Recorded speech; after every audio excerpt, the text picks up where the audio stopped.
Ok, alors bonsoir et bonjour. Pour cette conférence destinée au libre arbitre, explorer les potentiels futurs qui s'ouvrent à nous. Voilà. J'avais pris le temps de. À chaque fois, je me souviens plus tellement du titre, donc je me suis dit, je vais le noter.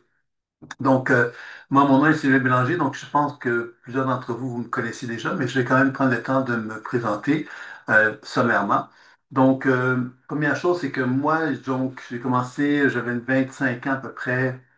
J'ai rencontré un guérisseur avec lequel j'ai tout de suite ressenti comme un appel. Je me sentais à l'aise avec l'enseignement qui était donné. Donc, ça m'a rapidement donc permis de constater que j'avais une certaine facilité aussi à le faire. Et puis, j'ai suivi ce guérisseur-là qui s'appelle Ron Young pendant 3 années. Il m'a permis de développer des habiletés intuitives qui n'étaient pas nécessairement présentes au départ. Ça s'est vraiment comme développé d'une façon évidente. Parce que très rapidement, ça s'est comme manifester, mais il y en a pour moi, évidemment, que, que cette habileté-là, quelque part, ben, c'est donc développé avec des soins énergétiques aussi. Il y avait tout l'aspect médiumnité qui était proposé dans cet enseignement-là.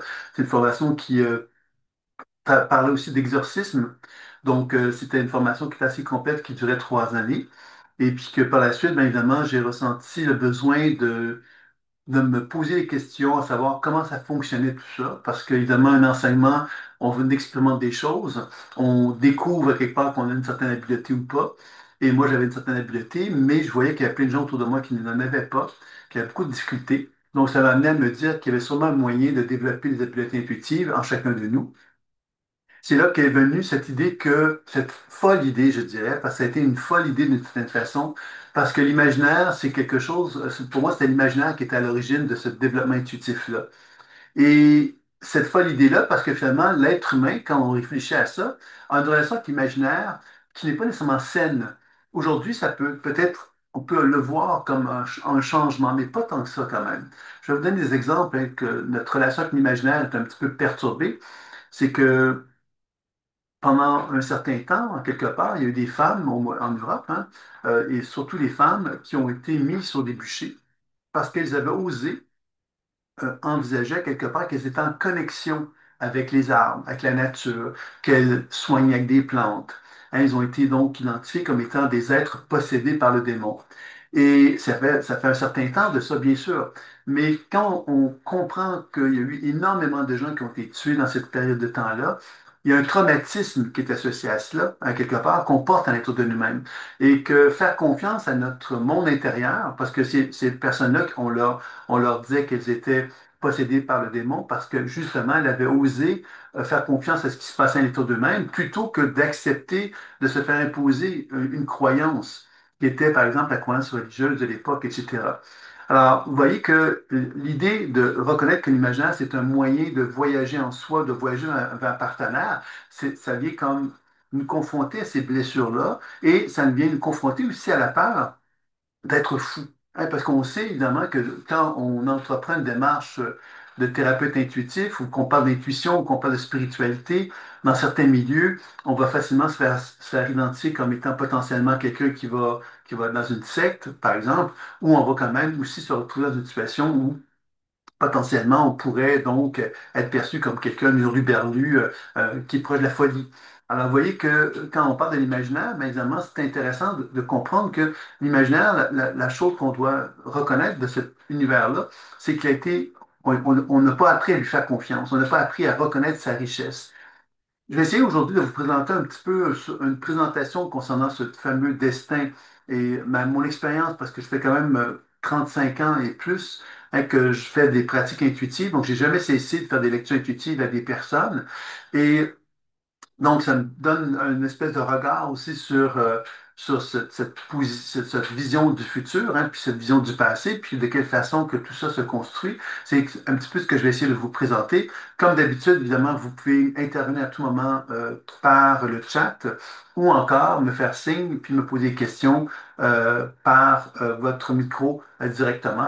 C'est deux voies qui sont possibles. Et évidemment, ben, il n'y a pas de problème. Moi, j'aime l'idée qu'il y ait une interaction. Donc, ça ne me gêne pas du tout. Si vous avez des commentaires ou des réflexions à m'en faire part, ben, je vais tâcher d'y répondre d'une façon assez directe aussi tout au long de notre entretien. Donc, Première chose que je voulais donc vous parler, c'est que moi, j'avais, quand j'étais jeune, hein, à une certaine époque, il y a bien longtemps, j'avais été en contact avec un voyant.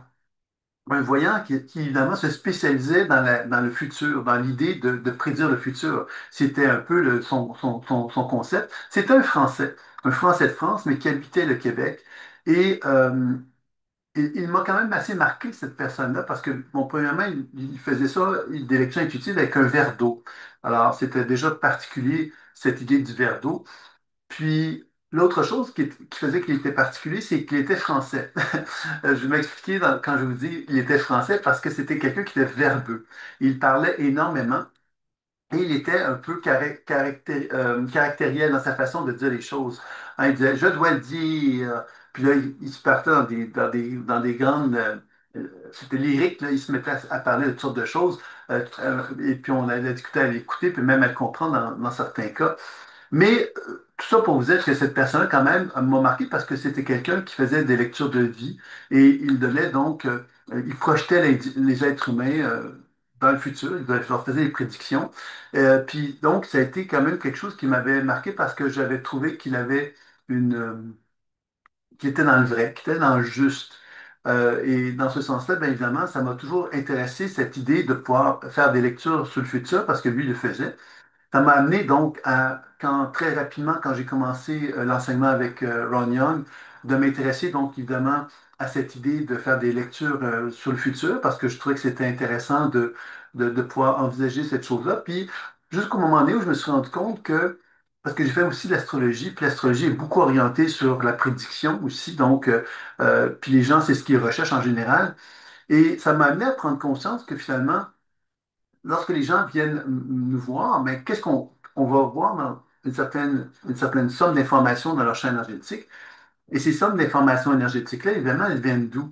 Hein, c'est-à-dire que si moi je parle d'un futur d'une personne, ben, ce futur-là, il part de quoi? Ben, il part d'un passé que la personne a eu, de son présent, puis à quelque part d'un choix que sa conscience va faire qui va l'amener à se dire, bon, ben, je vais prendre telle voie. Alors, tout ça, finalement, c'est déterminé par mon bagage que j'ai en moi. Puis évidemment, selon que le voyant ou l'intuitif va regarder la personne qui se trouve devant lui, ben, il peut effectivement prendre une certaine somme d'informations dans le champ énergétique de cette personne-là, puis la projeter dans son futur, puis donc de l'amener quelque part dans cette vision justement évolutive de cette personne-là. Et évidemment, si un intuitif, par exemple, se met en connexion avec des potentiels évolutifs d'une personne, mais qui ne sont pas les favorisés, c'est-à-dire que la personne ne les favorise pas elle-même, ben c'est là qu'on va peut-être effectivement faire des erreurs hein, dans notre prédiction. Ça pour vous dire quelque part qu'encore une fois, cette idée de prédire le futur est déterminée donc par un ensemble d'informations qui sont liées à notre passé et que si on commence à interagir avec ce passé-là, ben, on peut effectivement se permettre d'accéder à des potentiels futurs qui sont plus en harmonie, plus justes par rapport à soi et qui vont nous permettre donc de conseiller notre partenaire d'une façon peut-être plus consciente par rapport à son cheminement passé, présent et futur. Et c'est ça un petit peu qu'on va essayer de regarder ensemble par rapport à ça. Est-ce que je suis clair jusqu'à maintenant? Est-ce que vous me suivez ou vous êtes complètement perdu? Vous me dites si c'est le cas que vous avez de difficulté à comprendre ce que je veux dire. Donc, alors, pour expliquer tout ça, je vais vous parler dans un premier temps d'une grande. Il y a un certain nombre de physiciens qui émettent cette idée-là, mais je vais prendre finalement le, le physicien Dutheil, Régis Dutheil, qui a écrit un livre qui s'appelle L'univers superlumineux. Et lui, ce qu'il raconte finalement au départ, c'est que nous, en tant qu'êtres humains, on peut regarder la matière qui est présente dans notre environnement. Et si on est capable de l'enregistrer, cette matière-là, on est capable de voir des choses. C'est parce que cette matière-là, elle, ce sont des particules qui vont plus lentement que la lumière. Donc, toute particule qui va plus lentement que la lumière, mes yeux sont capables de les enregistrer. Dès que les particules vont plus vite que la lumière, ça veut donc dire quelque part que je n'ai plus accès à cette dimension-là. Et lui, ce qu'il émettait comme idée, c'est qu'il existe donc carrément un univers qu'on pourrait appeler univers superlumineux, parce que les particules qui l'animent vont plus vite que la lumière. Et cet univers-là, quelque part, n'est pas visible à l'œil nu, mais lui il partait avec l'idée que cet univers-là avait des particularités qui nous permettaient de comprendre cela. Et il a donné des composantes à cet univers-là, de quoi est formé cet univers-là. Et je vais vous en parler parce que justement, je trouve que c'est intéressant pour introduire justement la pratique intuitive concernant la notion du futur et tout ça. Lui, il disait au départ que cet univers-là est un univers qui est donc pas visible, mais qui est organisé et intelligent. C'est important déjà cette idée-là d'un univers organisé et intelligent. De plus en plus de physiciens émettre cette idée que l'univers est intelligent, que l'univers, quelque part, n'est pas une série de hasards. C'est pas une série de hasards, là. Il y a quelque chose qui est animé par une force évolutive qui n'est pas encore très bien comprise, mais dont l'univers se compose. Donc ça, c'est quand même un élément intéressant de comprendre que quand on se relie par notre imaginaire, justement, qui est un véhicule, ce véhicule me permet de déplacer ma conscience de ma tête dans mon corps pour voyager dans mon corps, puis constater que dans mon corps, ben, il y a des images, des sensations et des mots, et que mon corps est en communication avec moi, OK? Tout comme quand je fais un voyage vers un partenaire, ben, ce partenaire-là, finalement, est fait de chair et d'os, mais si mon véhicule imaginaire me permet de me relier à cette personne-là, je vais donc constater aussi qu'il y a une forme d'échange d'informations qui vont se faire sous forme d'images, de sensations et de mots, comme si le corps de mon partenaire souhaitait communiquer avec moi. Et ce qui est intéressant, c'est de comprendre que ce qui émane de mon corps, ce qui émane du corps de mon partenaire, c'est animé par une forme d'organisation, une forme d'intelligence.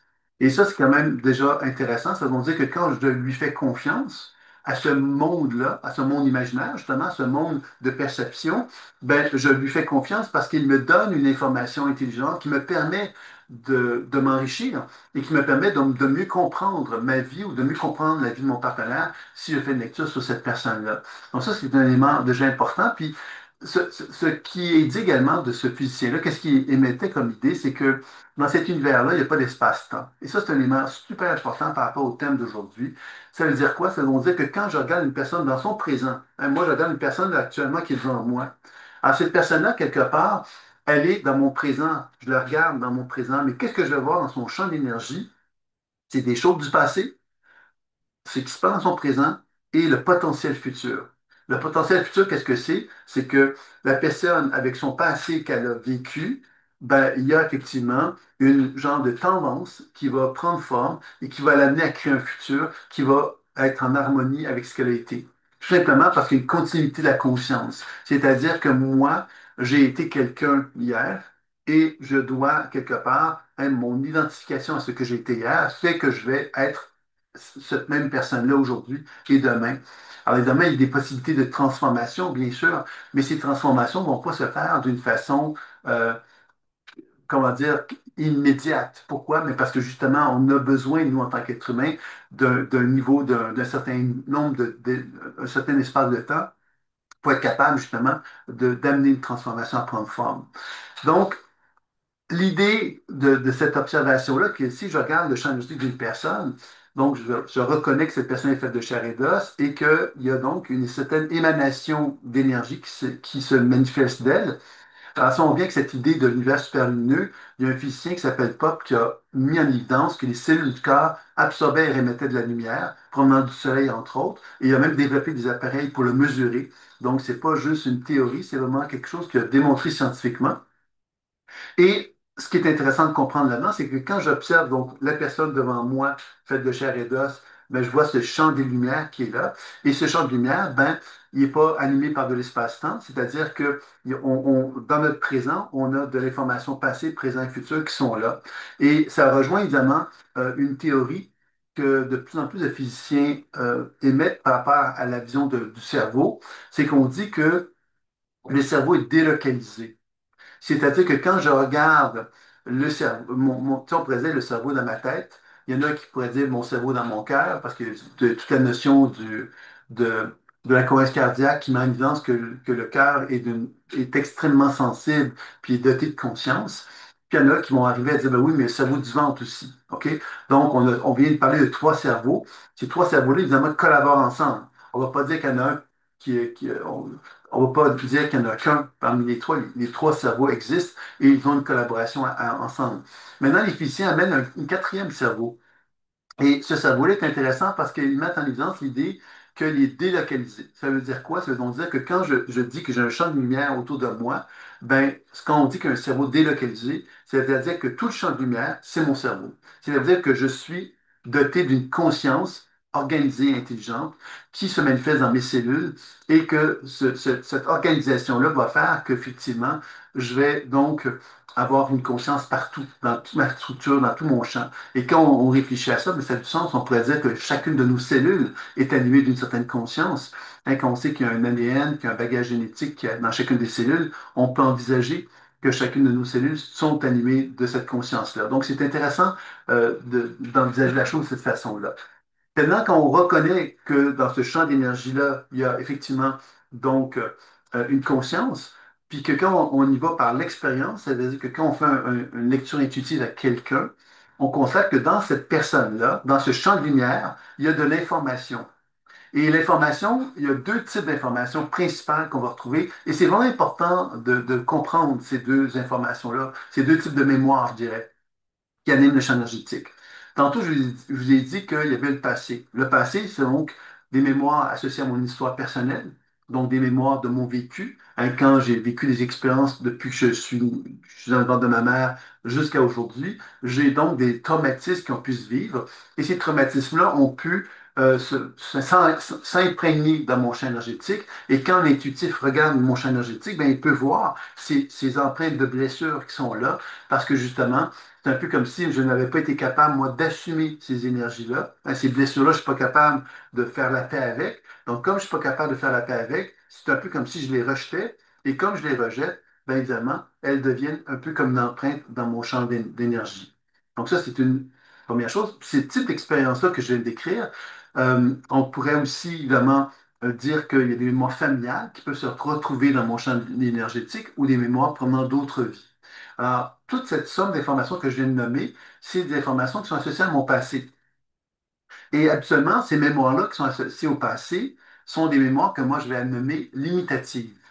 Alors, limitatif, ça veut dire quoi? Ce sont des informations, des énergies qui sont convaincues d'exister et de s'appeler, par exemple, Sylvain qui s'est senti abandonné à l'âge de 7 ans. Ben lui, Sylvain, il est convaincu qu'à l'âge de 7 ans, il s'est senti abandonné. Donc, lui, à quelque part, il a une expérience limitative. Il n'est pas capable d'envisager autre chose que ça. Si on parle d'une mémoire familiale, hein, mon arrière-grand-père qui a, par exemple, vécu une grande trahison, ben, cet être humain-là, qui a déjà vécu, est dans mon champ d'énergie comme étant une mémoire qui s'imprègne dans mon champ d'énergie et qui est convaincu d'avoir vécu la trahison, même si ça s'est vécu il y a peut-être plusieurs centaines d'années, par exemple. Mémoire d'autre vie, même chose. C'est-à-dire qu'une mémoire d'autre vie peut être dans mon champ d'énergie, elle peut avoir vécu une injustice, par exemple, ça peut venir du Moyen Âge, cette injustice-là, et cette mémoire-là va se manifester à moi dans mon champ énergétique comme étant un chevalier, par exemple, qui a vécu donc une injustice et qui va me parler de cette expérience-là. Donc, vous voyez que bien que je sois dans mon présent, ben, je peux donc être animé par un ensemble d'informations quelque part qui est relié donc au passé et qui va donc me limiter dans mon champ d'évolution. Donc, je ne sais pas si je suis clair par rapport à ça. Vous me suivez toujours? Ça va? Donc, ça veut dire que quand on regarde donc, le champ d'énergie qui est en soi, ben, on va constater qu'il y a donc des informations de ces trois types-là de sources qui vont être présentes et que plus elles sont limitatives, ces mémoires-là, plus elles figent mon champ d'énergie. C'est-à-dire que plus moi, je suis en conflit avec ces énergies-là, que je ne suis pas en harmonie avec elles, ben, elles demeurent identifiées à un certain degré d'évolution, qui est leur limitation, leur expérience limitative, et ils font que moi, ben, je vais traîner un peu comme des valises.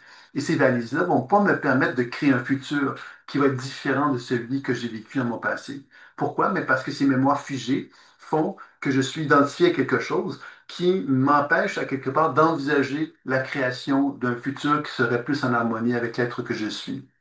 Et c'est ça qui demande la clé de la pratique intuitive que j'ai développée, parce que la lecture intuitive me permet de communiquer avec chacune de ces mémoires-là, mais l'élément clé qui va me permettre de reconnaître que mon potentiel limitatif, finalement, hein, qui m'empêche d'avoir un futur en harmonie avec moi, ben évidemment, je peux le changer en utilisant la technique de la déprogrammation de la mémoire cellulaire.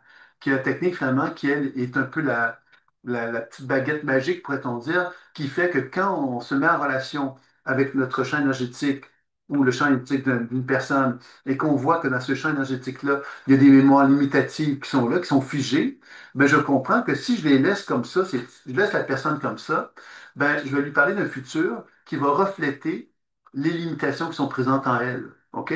C'est pourquoi la déprogrammation est si importante parce qu'elle donne l'opportunité à transmettre à l'énergie de ces mémoires-là tout ce dont elles ont besoin pour ne plus être prisonnières de leur programmation et de leurs limitations. Et plus je fais ça, ben, plus je permets justement une libération de ce qui est figé. Et si c'est plus figé, ben, ça devient effectivement un épanouissement qui se manifeste. C'est-à-dire que si je parle d'un enfant de 7 ans qui s'est senti abandonné et que je lui donne ce dont il a besoin, mais cet enfant de 7 ans va peut-être se manifester à moi différemment. Il va peut-être me montrer à quelque part un potentiel évolutif que je n'avais pas entrevu. Hein, peut-être que quand je me sens plus abandonné, quand l'enfant ne se sent plus abandonné à l'âge de 7 ans, ben, je vais peut-être me voir finalement euh, constater à quelque part que j'ai une certaine capacité à trancher face à des événements de ma vie présents hein, que je n'avais pas osé faire jusqu'à maintenant parce que j'avais l'impression que j'avais trop peur de l'abandon, par exemple, et que je vais commencer à me prendre conscience que derrière cette peur d'abandon, se cache un désir de m'affirmer, mais qu'en m'affirmant, ben, il y a de l'ordre que je fais dans ma vie et que c'était quelque chose dont j'avais trop peur, que je craignais trop et que je remettais à plus tard, mais que là, je suis en mesure de pouvoir reconnaître. Donc, ce potentiel évolutif-là, lorsqu'il se manifeste en moi, lorsqu'il s'émancipe en moi, mais il change ma structure énergétique. C'est-à-dire que mon champ d'énergie n'est plus animé de la même façon parce que justement, ce potentiel évolutif va me mettre en contact avec un autre regard sur moi-même, dans mon présent. Et si ce regard change dans mon présent, bien inévitablement, il change dans mon futur. C'est-à-dire que je suis en train de créer une nouvelle porte d'entrée vers un nouveau chemin, une nouvelle voie qui va être plus en accord avec moi. Et c'est ça un peu la clé de la déprogrammation. C'est pour moi, c'est pourquoi c'est si important pour moi la notion de déprogrammation dans le travail intuitif, parce que c'est ce qui me permet de me sortir des situations embêtantes. Je vous demanderai de fermer votre micro, cette personne. Il y a une personne Ils qui a pas entretiennent le de... suspense puisqu'ils n'arrêtent pas. OK, excusez-moi. OK. Donc, on était donc à l'idée, justement maintenant, ce qu'on avait vu, c'est qu'on a parlé des mémoires limitatives. Je vais vous parler maintenant des mémoires expansives, qui sont justement, lorsqu'on fait un travail de déprogrammation, on libère la mémoire limitative, c'est-à-dire la mémoire figée dans son identité et dans son expérience du passé, et ça va nous permettre de travailler sur la mémoire expansive. Et la mémoire expansive, elle, va nous dévoiler le potentiel futur. Le potentiel futur qui est en accord avec l'essence fondamentale de qui je suis.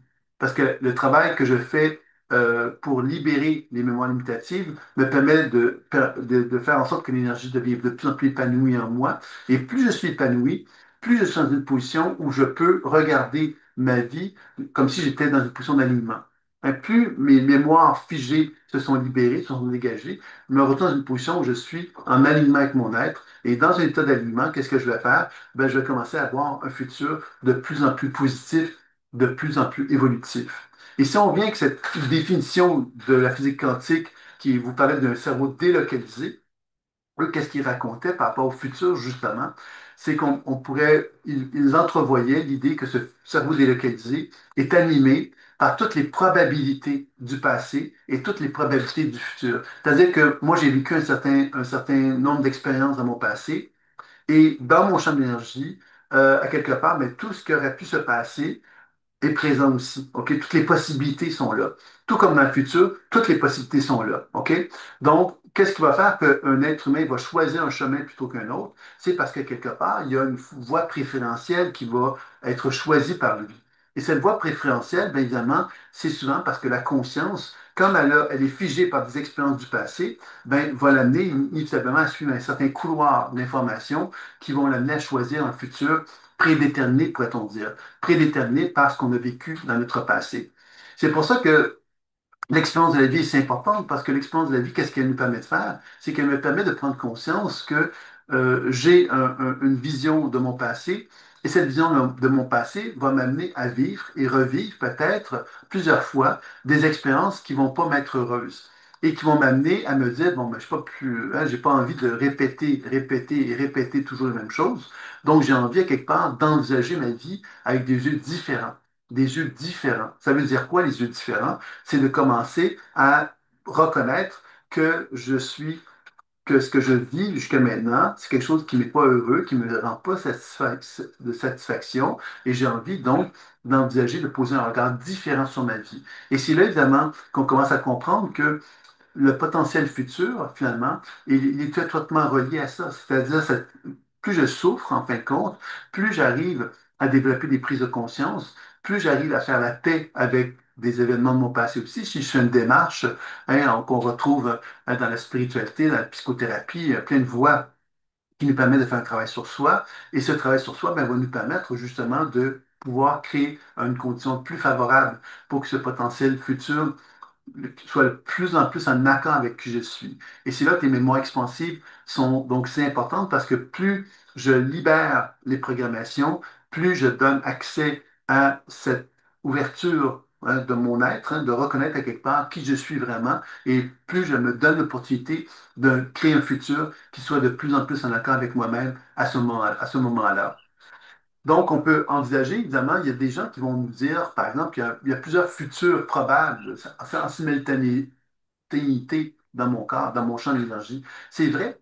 Hein, quand je regarde une personne, quelque part, je pourrais dire, bon oui, selon les empreintes énergétiques, les empreintes mémorielles qui sont dans son champ énergétique, on peut envisager, ben oui, il y a une voie là, une voie là, il y a plusieurs voies possibles. Maintenant, on sait tous que l'équilibre d'un être humain passe par un alignement. C'est-à-dire que moi, je pense, entre autres, j'ai travaillé avec des gens qui étaient atteints de problèmes psychiatriques, parce que j'ai travaillé avec un psychiatre à un moment donné, puis il m'a donné l'opportunité de collaborer avec lui pour travailler sur des gens qui avaient des problèmes psychiatriques. Et une des choses que j'avais pu observer à travers ce travail-là, c'est que les gens qui ont des problèmes psychiatriques, finalement, dans leur champ d'énergie, ils sont dans un état ils ont un état de confusion identitaire. C'est-à-dire que il y a un état de conscience qui dit je vais à gauche, un autre état de conscience qui va à droite, un autre état de conscience qui va en avant, puis un autre état de conscience qui va en arrière. Vous voyez, c'est un peu comme une situation quelque part où on n'arrive pas à créer une coordination de ma conscience parce que ma conscience, elle est comme morcelée. Et comme elle est morcelée,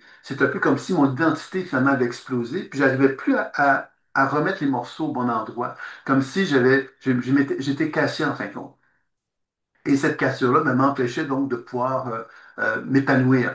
Donc, vous comprendrez évidemment que quand on envisage ça, ça veut dire quelque part, on pourrait dire que cette personne-là, ben, elle a plusieurs futurs possibles. On pourrait voir ça comme ça, mais comme ils sont morcelés, ben, à quelque part, cette personne-là se trouve dans une position, dans une impasse, elle n'arrive pas à pouvoir poser un regard sur elle-même et diriger son énergie dans une certaine direction parce que sa conscience, elle tombe en éclat à chaque fois.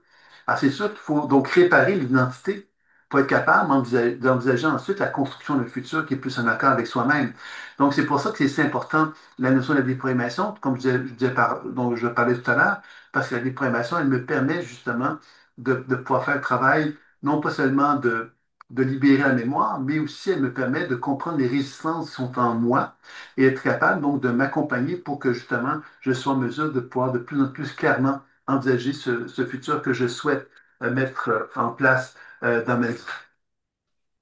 Donc, je suis en train de regarder un petit peu ce que j'avais envie de vous dire pour ne pas tout oublier. Donc, on a bien vu que la lecture intuitive, mais en quoi elle va être utile dans une démarche comme celle-là, c'est qu'elle va me permettre de communiquer avec les événements de mon passé, qu'ils soient associés donc à mon histoire personnelle, les mémoires familiales, les mémoires d'autres vies. Je vais donc m'adresser à ces mémoires-là pour leur demander quelle est leur raison d'être, quel est leur message, comprendre la nature émotionnelle de ce qu'ils vivent pour être en mesure donc de les accueillir. Parce que la première étape, il faut bien le comprendre, hein, c'est qu'on doit accueillir l'information qui est en nous.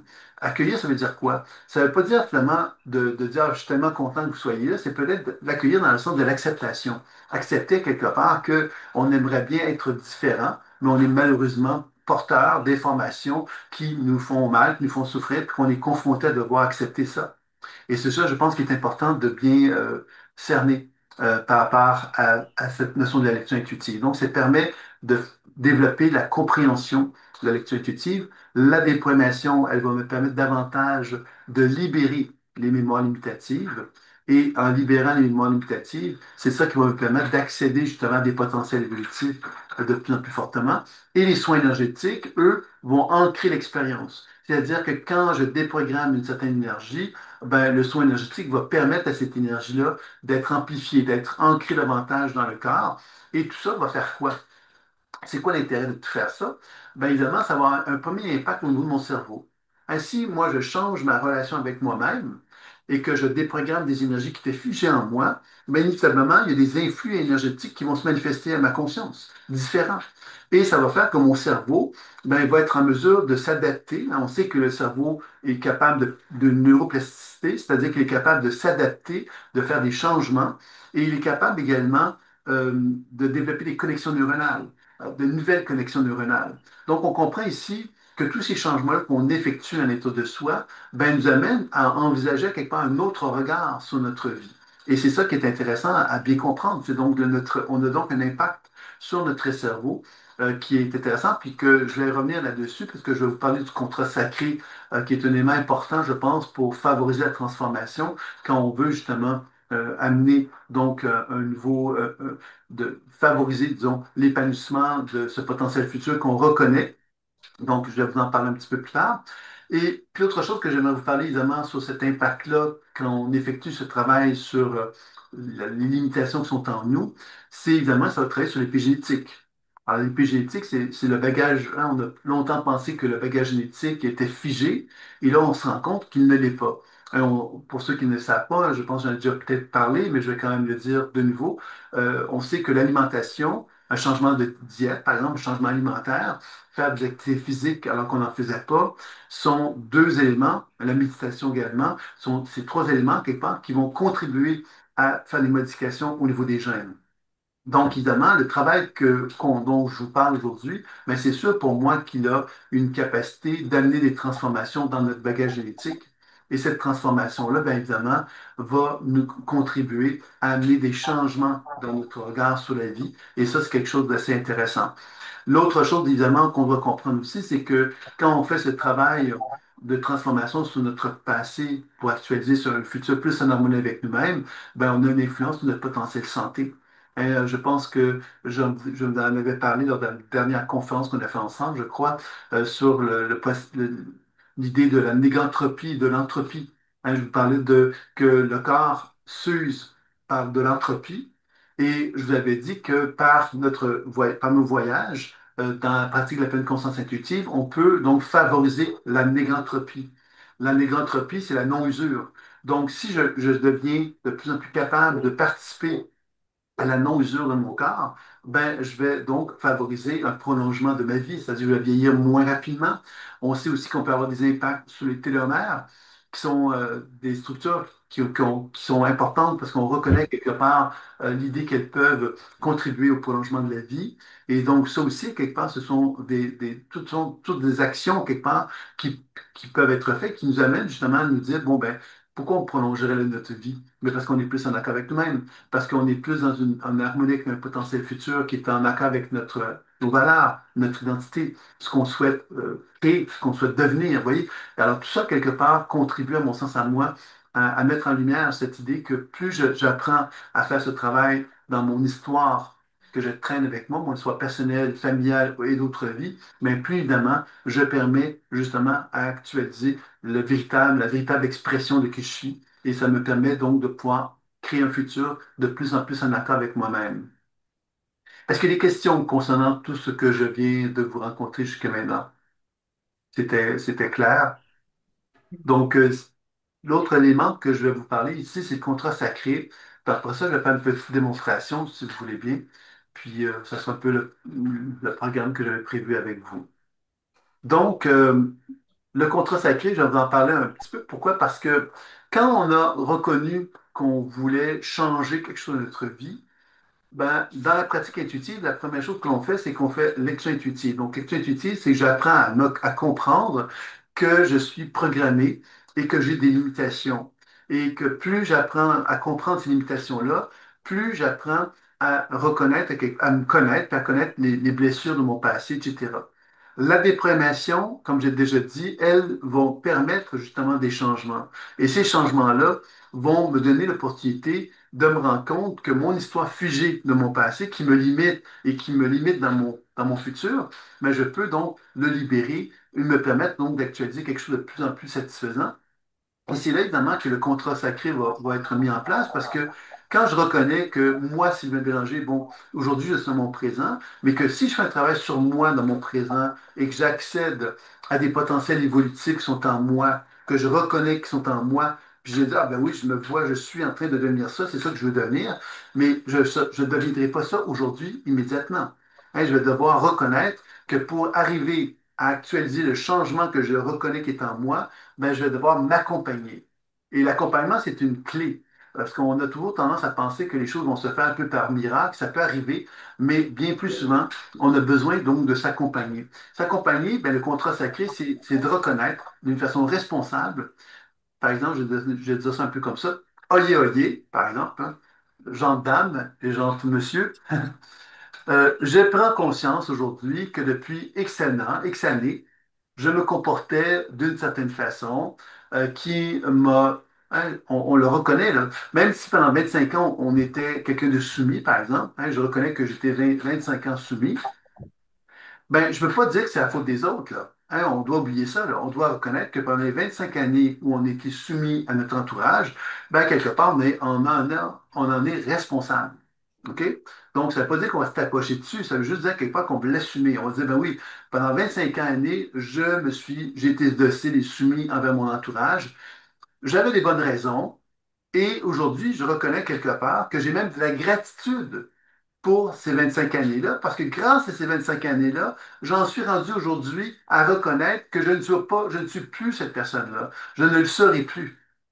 Je serai autre chose que ça. Et là, évidemment, c'est là que c'est important de nommer cette autre chose-là, cet autre comportement-là. Hein. Je ne suis plus docile, je vais peut-être être quelqu'un d'autre. De quelqu'un d'autre, ben, je prends le temps d'en faire une déclaration. Oyez, oyez, dorénavant, je serai non pas docile, mais je me comporterai de telle façon, et on peut nommer dans telle circonstance, dans telle circonstance, dans telle circonstance, plutôt que d'être docile, je serai de telle façon, telle façon, telle façon.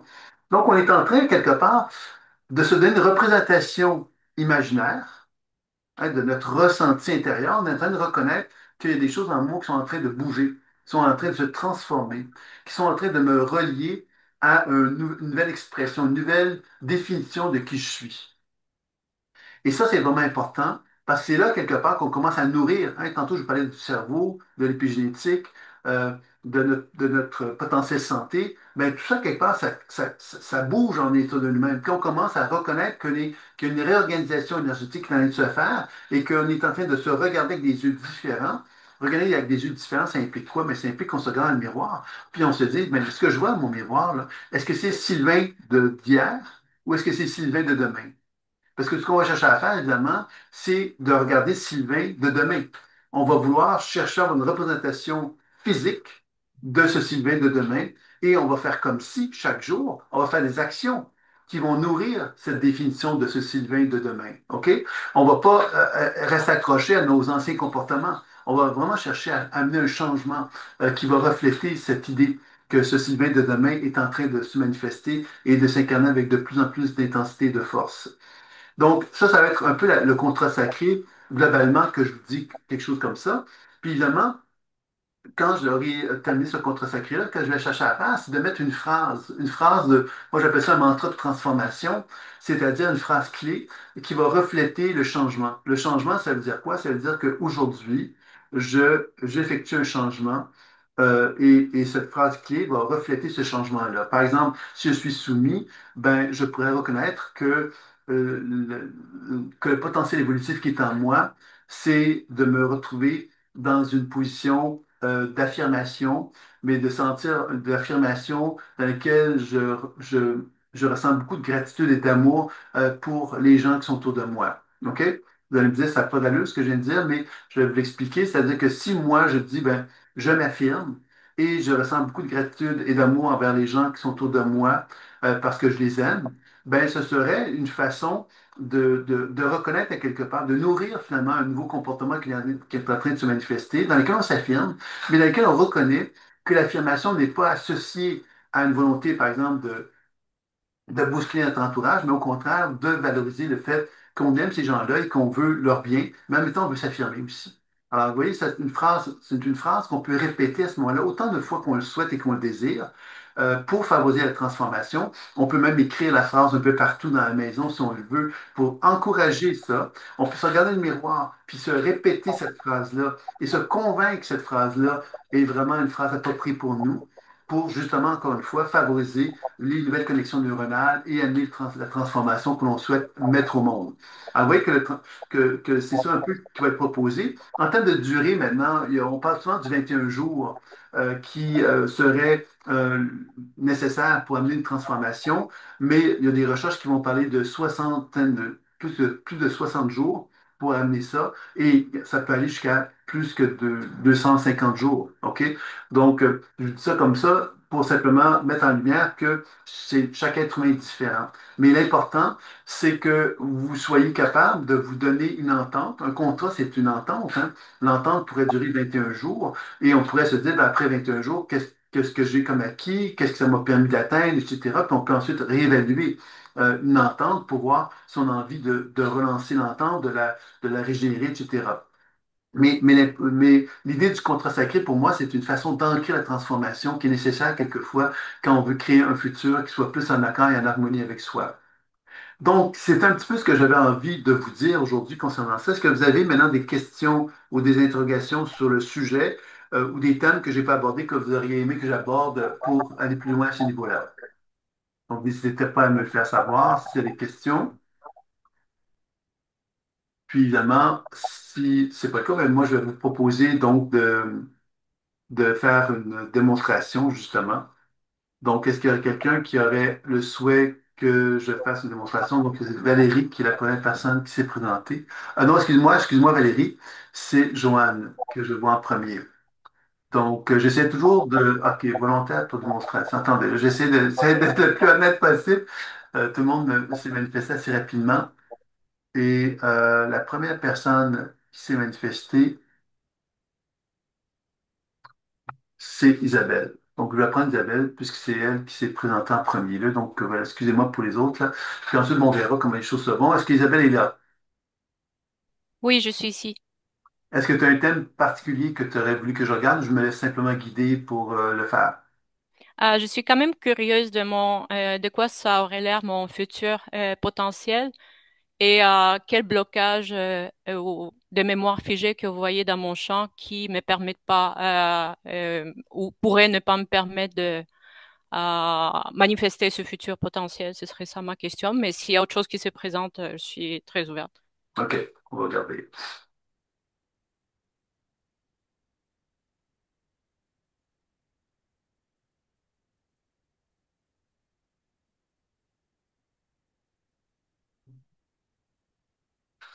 OK, là, on va commencer avec une première information. Alors, comme je disais tantôt, quand on regarde un champ énergétique, la première chose qu'on va voir, c'est ce qui émane de la personne. Et ce qui émane de la personne, c'est pas quelque chose de figé. Par contre, c'est quelque chose qui reflète le passé, le présent, puis inévitablement, il y a le futur qui vient avec. Parce qu'évidemment, quand on observe quelque chose, ben, on voit qu'il y a des conséquences à ce qu'on observe. Alors, quand je regarde Isabelle, la première chose que je vais te dire, Isabelle, puis on ne va pas rester dans cette énergie-là très longtemps, mais je vais quand même te l'écrire, c'est l'impression, je vais dire ça de façon caricaturale, hein, je ne dis pas que c'est une réalité, mais c'est comme une forme de contamination. Tu sais, la contamination, c'est quoi? C'est l'impression, quelque part, que notre sang ou nos liquides organiques dans notre corps ont été un peu comme contaminés. Alors, pour moi, il y a un peu cette impression-là que je sens dans un premier temps, comme si, à quelque part, il y avait... au niveau peut-être même psychologique, hein, quelque part, aussi cette espèce d'impression d'être agressé de l'extérieur. Je sais pas comment tu reçois ça, ce que je viens de te dire. Oui, je dirais, je sais pas si c'est une contamination, mais j'ai de plus en plus de sensibilité à l'entourage en général. Et on dirait que je suis plus facilement portée à absorber les énergies des places où je vais. Comme je suis revenue d'un mariage, ça m'est jamais arrivé. J'étais complètement à terre. Je voulais vomir. J'avais pas pris d'alcool du tout. Et c'était juste le bruit et les gens, il y avait comme une charge énergétique et on dirait que j'avais tout absorbé ça. Et en général, des fois, il y a une voiture de police qui passe et je vais être portée à, tout d'un coup, il y a le cœur qui se serre, juste une voiture de police qui passe à toute vitesse et le cœur se serre si c'était une appréhension de quelque chose de personnel. Et je sais pas, on dirait que je prends un peu tout maintenant sur moi. Ouais, mais C'est tu ça. vois, quand je La t'appelle contamination, c'est ça ma première impression, c'est ça. mais la contamination, pour moi, c'est un peu comme la vide de sang. Tu vois, un vide de sang, quelque part, c'est le sang, c'est la conscience. Alors, si je suis doté d'une conscience, bien, le sang va être partout dans ma conscience. C'est-à-dire que si j'ai pas de sang dans ma main, par exemple, ben, je ne sens plus ma main. Ma main n'est plus consciente, elle n'existe plus, en fin de compte. Donc, le sang est très important dans cette idée d'avoir une conscience. Et puis, ce que je sens, justement, dans ton champ, je sais, quand je te parle de contamination, c'est un peu le sang, justement, qui est affecté, tu vois. Et il y a bon, euh, évidemment, on ne se lancera pas dans un grand truc, mais en quelque part, le sang peut être nourri. On peut le nourrir, le sang. Il existe des plantes, par exemple, qui vont nourrir le sang. Alors, il y a des choses qui peuvent être regardées à ce niveau-là, et je ne vais pas aller plus loin dans cette direction-là, mais quand même, c'est ça un petit peu que je perçois de toi. Puis évidemment, quand tu me parles de cette notion d'avoir l'impression justement d'être envahi par l'extérieur, etc., d'être un petit peu affecté par l'environnement extérieur, d'être trop sensible à celui-ci, ben c'est certain que dans le potentiel futur, ben, on ne peut pas envisager quelque chose on envisage quelque chose de cet ordre-là. C'est comme une continuité quelque part qui n'est pas nécessairement heureuse par rapport à ça. Mais évidemment, là, je vais passer avec la déprogrammation à changer la situation pour voir qu'est-ce qui va en résulter. Tu me suis?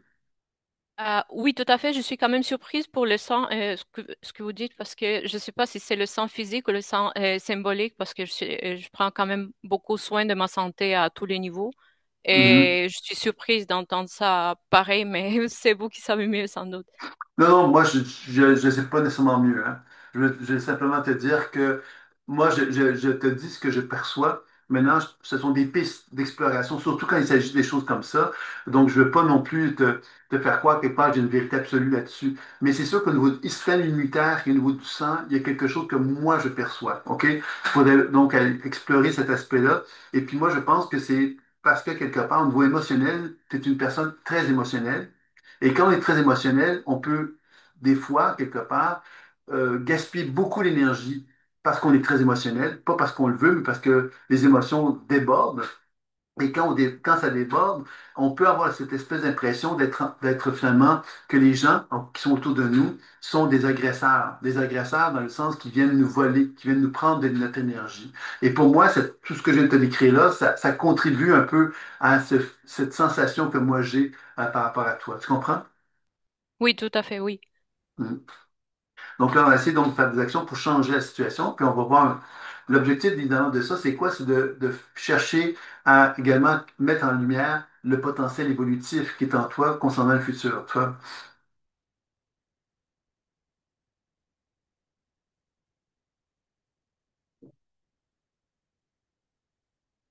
Alors, tu vois, quand je demande au niveau de la déprogrammation, c'est quoi le besoin qui est là?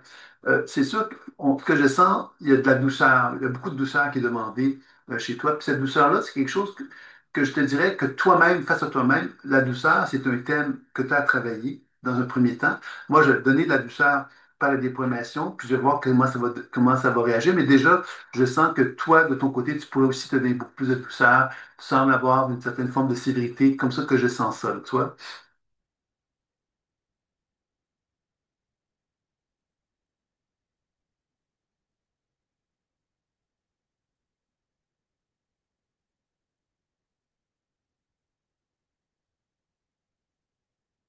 Alors, tu sais, ce qu'on sent quand on te donne cette douceur-là, ce qu'on sent, c'est vraiment cette notion de fragilité qui apparaît. Tu vois, la fragilité d'une petite fille. Tu vois, la petite fille, quelque part, qui est fragile et qui se rend compte qu'elle est fragile. Pourquoi? Mais parce elle a considéré que les autres étaient plus importants qu'elle.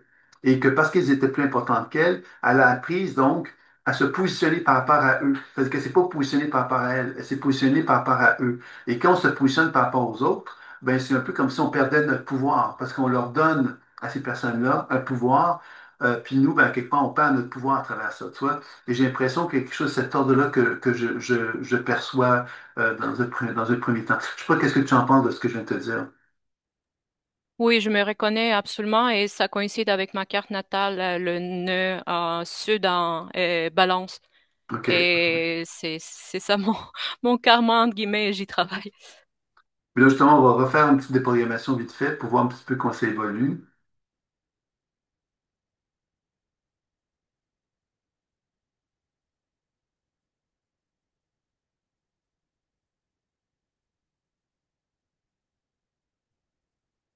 Ça, ce qu'on sent, c'est la notion de la tendresse qui ressort. Toi, je te donne une part de douceur, c'est la tendresse. On est dans un thème quand même assez commun. Puis là, je vais donc te donner ça. Puis,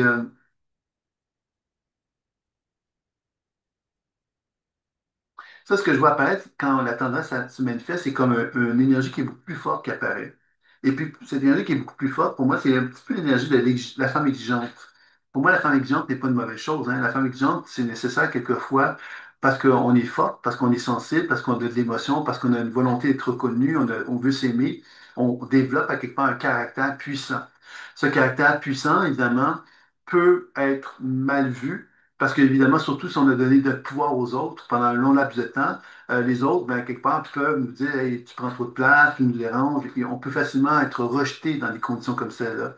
Mais j'ai l'impression en même temps que plus on te déprogramme, puis ce tempérament que je viens de te nommer est un tempérament dans lequel tu as envie de prendre ta place, puis tu as envie, à quelque part, de prendre ta place, puis je veux dire ça comme ceci, d'enlever la place que tu leur as donnée. C'est un peu comme dire, ben, maintenant j'ai envie de m'assumer, et parce que je m'assume, ben, je prends ma place, puis je prends ma place de façon telle que vous allez être obligé quelque part de reconnaître que votre place, ben, moi, il y a une partie de votre place là, qui m'appartient, tu vois, comme si je sentais qu'il y a une espèce de remise en forme par rapport à des relations, etc. Puis que une chose qu'il faut que tu comprennes là-dedans, c'est que tu ne dois pas argumenter avec les gens.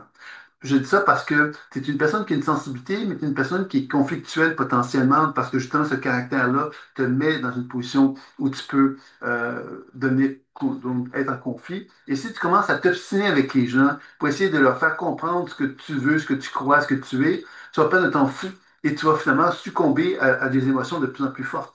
Donc, il faut que tu apprennes à devenir, je dirais ça comme ceci, à te respecter, puis à te faire respecter, puis à te retrouver avec des gens qui vont être capables de t'accueillir dans ce désir que tu as de te respecter. Je sens quelque chose de cet ordre-là qui est important pour toi à mettre en lumière. Je sais pas ce que tu en penses. Oui, j'ai pris des notes et il y a beaucoup d'éléments. Donc, par rapport à la douceur, je dirais que c'est comme si je me donnais une douceur strictement mentale, un peu thérapeutique.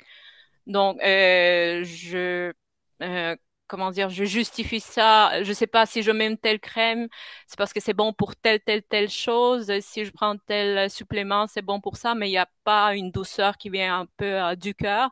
Ouais, c'est une douceur Et gratuite dont on parle, hein. La douceur gratuite, c'est ça, c'est la douceur où on le fait, on fait quelque chose parce qu'on s'aime, parce qu'on a envie de prendre soin de soi.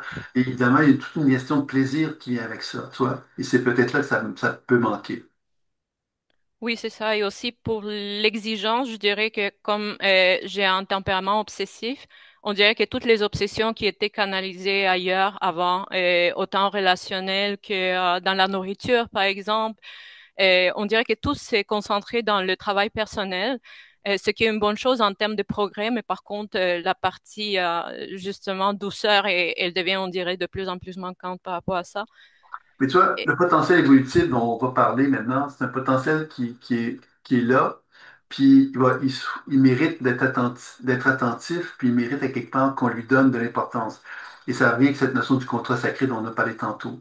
C'est que moi, je pense à quelque part quand dans toi, il y a une femme qui s'aime, tu vois, une femme qui a envie de prendre sa place, puis une femme à quelque part qui a envie d'émettre à quelque part une forme de confiance et de certitude dans ce qu'elle vit. Elle n'a pas envie et ça demande évidemment de se retrouver dans des positions un peu de chef, tu vois. Des positions quelque part, je vais donner un exemple, un enseignant. Une enseignante, quelque part, ben, elle n'est pas là pour discuter avec des élèves. Elle est là pour transmettre une connaissance et elle a donc confiance à sa connaissance, puis elle est en mesure de donner ce qui est nécessaire à donner pour que la connaissance soit acquise et reçue. Donc, il n'y a pas de discussion, tu vois. Et je pense que c'est ça un peu que je sens de toi, c'est que tu es une femme qui s'est énormément remise en question pendant énormément de temps. Et aujourd'hui, tu as besoin de dire, oups, ça suffit là. Là, je mets les choses en ordre et j'assume qui je suis. Et assumer qui on est, c'est donc de finalement être ferme. Je veux ça, je veux pas ça. Tu vois, je peux pas être dans une position, à quelque part, d'incertitude ou de remise en question, de doute. Et je pense que c'est le défi qui t'attend. Puis c'est pour ça que je te parlais du sang aussi, parce que pour moi, le sang qu'on va. J'ai l'impression, quelque part, que tu as besoin du sang pour être en mesure de mieux digérer les expériences de la vie, parce que ta sensibilité émotionnelle, elle est due au fait que le sang est déficient un peu, là, tu vois. Mais le potentiel futur, c'est cette femme-là, quelque part, que je te décris, un peu comme une enseignante, tu vois, qui a une connaissance qu'elle a longtemps travaillée, et comme ça, elle était en mesure de se donner la permission de faire valoir cette connaissance-là et de se faire entendre également auprès de son entourage. En fait, je suis enseignante, ça c'est une bonne nouvelle. Et autrement, je pense que la seule question que j'aurais, c'est quand vous dites s'affirmer, mais en même temps pas argumenter, euh, c'est juste se donner la pleine permission d'être devant l'autre, n'est-ce pas? Comme pas Oui, puis négocier. accepter de lâcher prise. Le lâcher prise, qu'est-ce que c'est? C'est quand j'ai quelqu'un quelque chose, l'autre personne, elle peut ne pas être en accord. Donc, tu sais, deux personnes qui se rencontrent, ce qu'on cherche à avoir dans une rencontre, c'est que deux personnes se respectent, puis à un moment donné, qu'ils puissent se partager quelque chose. C'est ce qui va faire qu'une relation va exister. Parce que si on ne peut pas partager quelque chose avec quelqu'un, ben la relation n'existe pas, donc on va continuer notre chemin de chacun de notre côté. Donc, il y a un partage. Maintenant, ce partage-là, si l'autre personne a le goût, elle, elle a le goût de partager des choses négatives, par exemple, des choses qui ne me rendent pas heureuse, qui ne me donnent pas le sentiment que je suis entendu, que je suis respecté dans ce que je dis, ben quelque part, je perds mon temps de rester avec cette personne-là. Parce que quelque part, elle est en train de m'apporter de la tristesse, du malheur, de la douleur, de la souffrance. Donc, à quelque part, je suis mieux de me retirer, même si cette personne-là continue à me tendre la main, là. Oui, mais tu me tends la main, mais l'espoir qu'on partage, c'est pas le fun, c'est pas agréable. J'ai pas de plaisir à partager avec toi parce que j'ai l'impression de toujours devoir me débattre avec toi. Donc, c'est pas agréable. Donc, j'aime mieux, à quelque part, me retirer et j'aime bien aller vers des gens qui, eux, vont m'apporter justement un sentiment d'épanouissement et de confiance. Tu comprends? Oui, je pense que je comprends, oui. Mhm. Donc, c'est un petit peu ce qu'on pourrait, ce que j'avais un petit peu à te dire concernant ça. C'est sûr que, évidemment, si on continuait à faire le soin diagnostic, etc., on pourrait arriver à préciser les choses. C'est ça un peu l'idée d'une consultation, c'est de parvenir à rétablir la circulation d'une façon le plus optimale possible pour sentir justement le potentiel futur qui puisse se manifester de plus en plus clairement à ce moment-là. Ça va? Oui, ça va. Juste une toute dernière question. Est-ce qu'il y a une pratique que je peux faire n'importe quelle pour le sang en général, plus à part évidemment l'alimentation? Euh, Moi, comme je te dis, c'est que les médecins chinois, ils ont beaucoup étudié le sang, donc c'est certain que c'est une voie à laquelle, qui peut être envisagée. L'autre chose que je dirais, ben, c'est certain que euh, la conscience, tu sais, la pratique de l'ancrage, c'est une pratique à quelque part qui est assez reconnue. L'ancrage, qu'est-ce que c'est? C'est cette capacité que j'ai de me connecter avec l'énergie de la Terre à celle du ciel et de favoriser justement une position à quelque part de ressourcement. C'est ça, il faut comprendre le ressourcement, qu'est-ce que c'est? C'est ça qui va permettre à régénérer le sang, entre autres. Donc, ça, c'est une chose. La cohérence cardiaque pourrait être une autre façon aussi de travailler là-dessus, pourrait nous aider en tous les cas, du moins, tu vois. Mais je dirais aussi que l'apport de plantes pourrait aussi être intéressant également, sachant que le sang, c'est toujours un peu, ça peut aider aussi à ce niveau-là, tu vois. C'est ça un petit peu que je te dirais. Super, merci beaucoup, Sylvain. Merci à toi. Donc, c'était un petit peu la démonstration que je voulais faire. Est-ce que des questions maintenant sur l'ensemble de ce qui a été vu sur d'autres sujets par rapport à ce que du thème de ce soir ou de cet après-midi, selon où ce que vous êtes? Donc, je vais vous laisser le soin de réfléchir à vos questions, puis je vais peut-être vous dire que, évidemment, cette conférence-là, elle avait pour objectif aussi de vous présenter donc un- une journée d'enseignement qui va avoir lieu donc pour la France, hein, parce que c'est en France que ça se passe. Ça va se passer à Bouguenais, près de Nantes, et c'est une journée qui est le 9 novembre qui vous propose un petit peu de vous montrer de quelle façon que vous pouvez travailler avec la pratique intuitive pour développer un voyage dans l'intérieur de soi-même, pour travailler sur ces fameuses mémoires dont j'ai parlé aujourd'hui et de travailler sur la déprogrammation et les soins pour justement vous libérer, pour envisager évidemment cette idée de reconnaître votre potentiel futur qui puisse prendre forme et de chercher à le nourrir par l'idée d'un contrat sacré. Hein, ça, c'est un peu l'idée. Puis ensuite, vous avez, dans cette deuxième partie de la journée, un travail que vous pouvez faire avec un partenaire dans lequel il y a une série de techniques. Hein. Donc, la lecture intuitive des programmations et soins. Le soin, c'est la technique de réunification qui est vue qui est explorée. C'est une technique importante dans la pratique sur soi, qu'on explore sur soi, mais c'est une technique importante que vous allez pratiquer aussi sur un partenaire également pour vous initier à la méthode. Donc, si ça vous intéresse, cette journée-là, elle est, je vous dis le prix, c'est 120 euros pour la journée, puis ça inclut également un petit enseignement en ligne.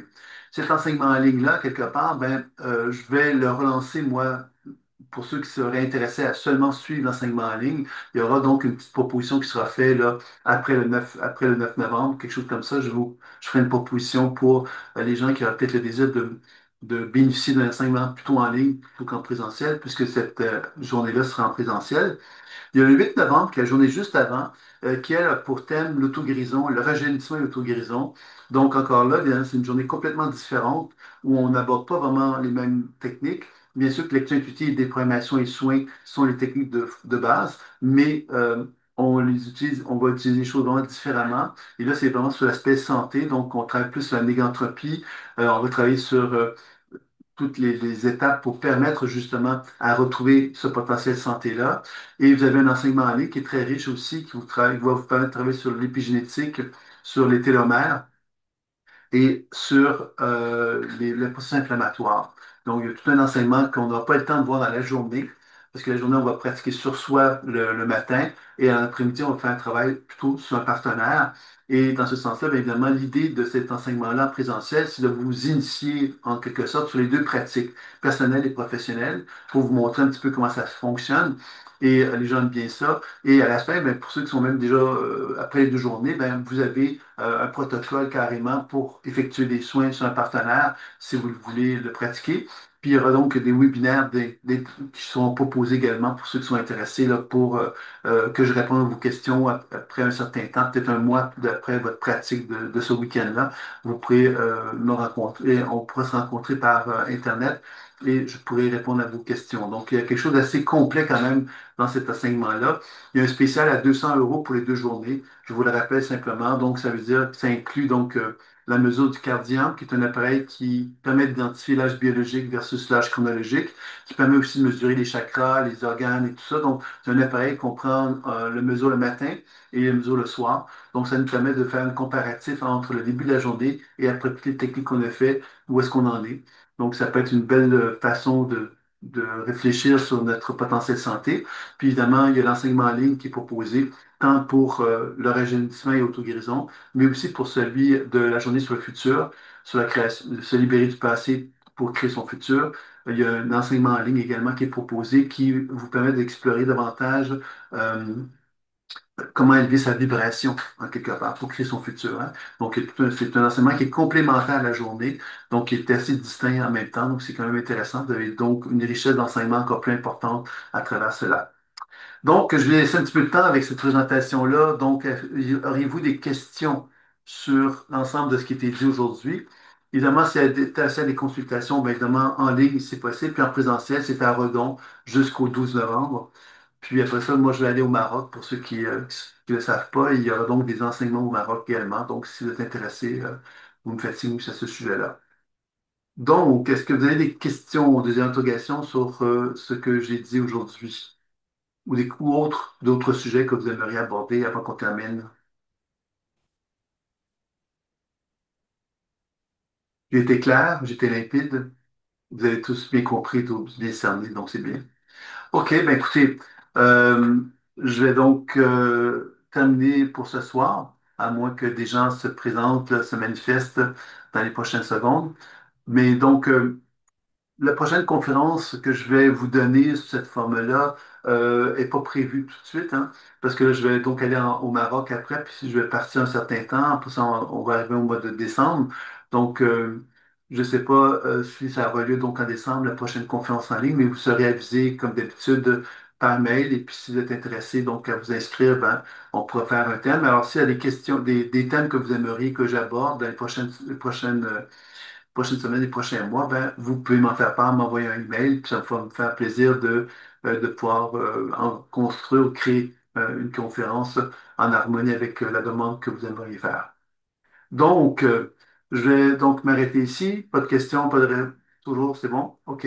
Donc, je vais vous souhaiter une belle fin de soirée. Vous allez recevoir donc le replay de la conférence pour ceux qui voudraient donc réécouter l'enregistrement. Alors, je vous dis donc à très bientôt pour une prochain voyage ensemble dans la pratique intuitive. À très bientôt. OK. Au revoir.